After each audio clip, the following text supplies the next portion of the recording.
Hi guys, welcome to my YouTube channel. In this video, I will explain a Python program that draws a heart shape using Turtle graphics. We won't explain it line by line but by parts. To make it easier to understand, it's like telling a story while teaching. Let's get started.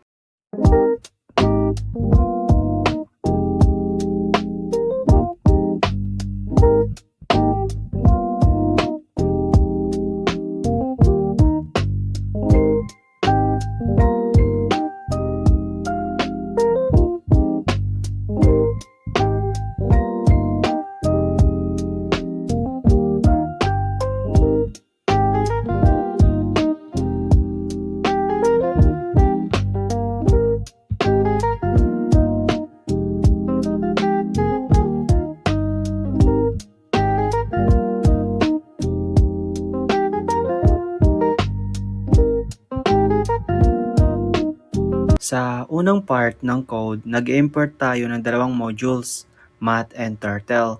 And Math modules ay ginagamit para sa mathematical functions tulad ng sine at cosine. Mahalaga ito kasi ang sine at cosine ay ginagamit para gumawa ng smooth curves. Ang turtle naman ay ginagamit para mag-drawing sa screen.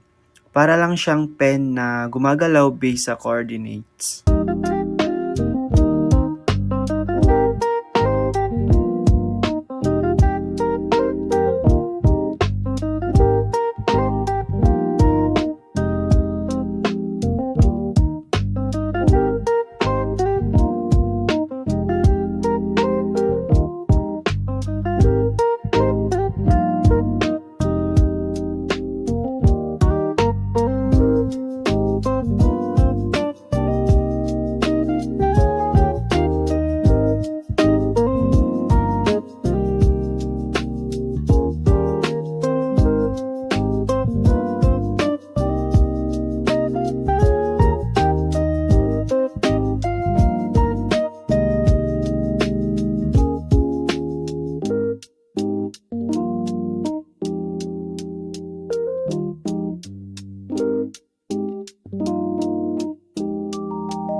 Next, meron tayong dalawang functions, heart A at heart B. Ang heart A function ang nag-compute ng x-coordinate at ang heart B function naman ang nagko-compute ng y-coordinate.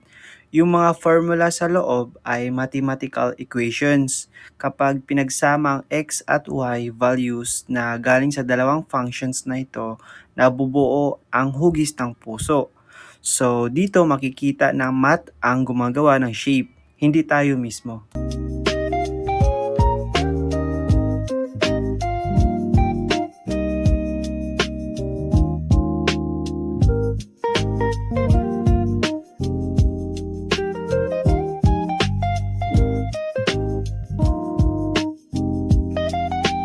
After that, siniset natin yung turtle settings.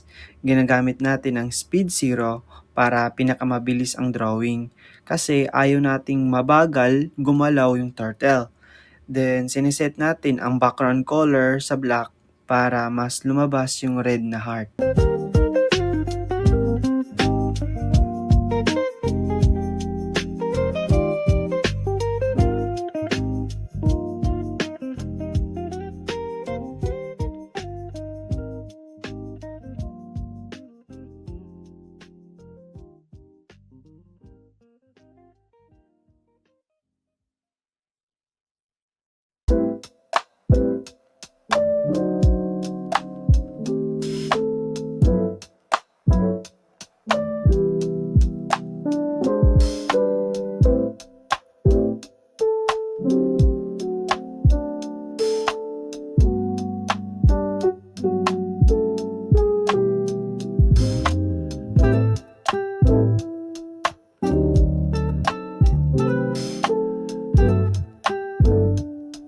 Ngayon, dito na nangyayari yung mismong drawing ng heart.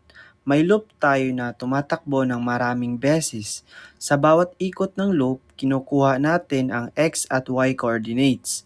Gamit yung heart formula, minumultiply natin yung values para mas palakihin ang heart.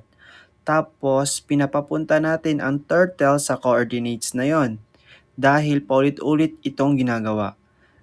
Unti-unting nabubuo ang smooth na heart shape.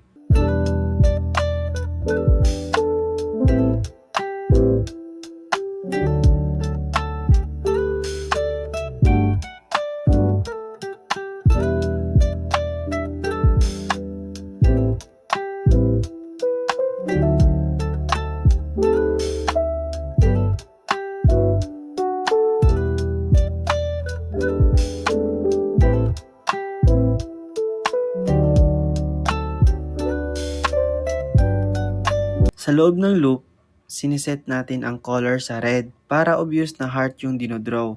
Meron ding maliit na inner loop na gumuguhit ng lines papunta sa gitna. Ito yung nagbibigay ng design effect kaya hindi lang siya outline, kundi mukhang mas filled at artistic.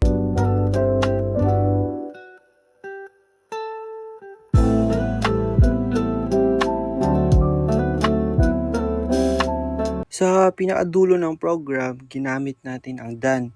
Ito ang nag-hold ng turtle window para makita natin yung final output. Kapag wala ito, magsasara agad yung window pagkatapos mag-drawing. So, this is the complete program. Let's try running it in Python.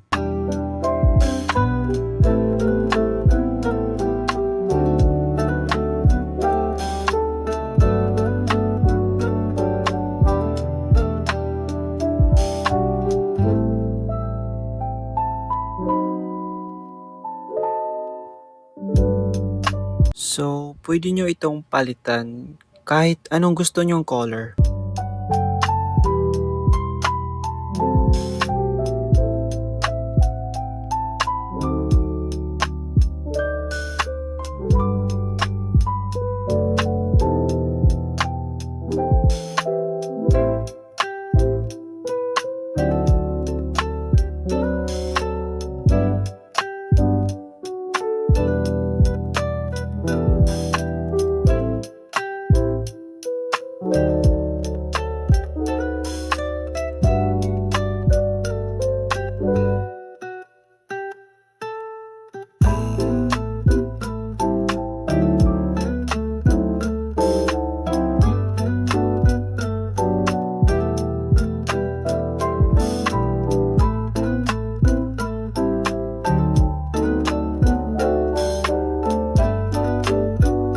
I hope you learned something from my video.